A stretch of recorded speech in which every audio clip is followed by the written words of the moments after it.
Client server architecture paper में। तो roll number 5 Suman, what are the functions performed by the data link layer?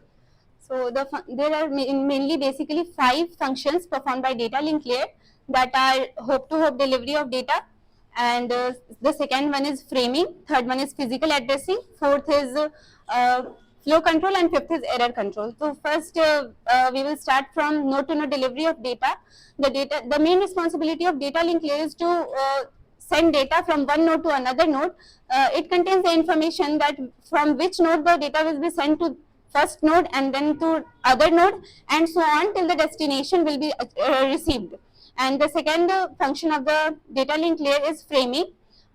When the data packets received from network layer, which is the upper layer of the data link layer, from the to the data link layer, then it is the responsibility of data link layer to divide that packets into frames, and each frame contains the 3 fields, that is header field, payload field, and trailer field. So the header field contains the start bit, address of start bit, address of source and destination, and quality control bits, and the payload field contains the data packets. Trailer field contains the error detection bits, error correction bits, and the third field that it contains is अच्छा, flow control के लिए हम लोग कौन सा protocol use करते हैं data link layer? We use for flow control, we use start and stop, go back and piggybacking, and selective repeat. Selective repeat.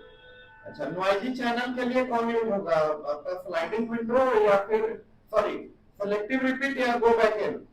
For noisy channel, it go back and is used. Go back in noisy channel. Yes, sir. Selective repeat.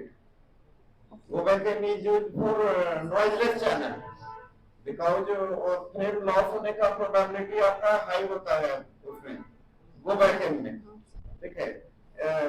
Number of frame ज्यादा resend करना होता है, retransmit करना होता है। और selective repeat में only negative acknowledgement आता है, जो फ्रेम लॉस हुआ केवल उसको सेंड करना होता है, ठीक।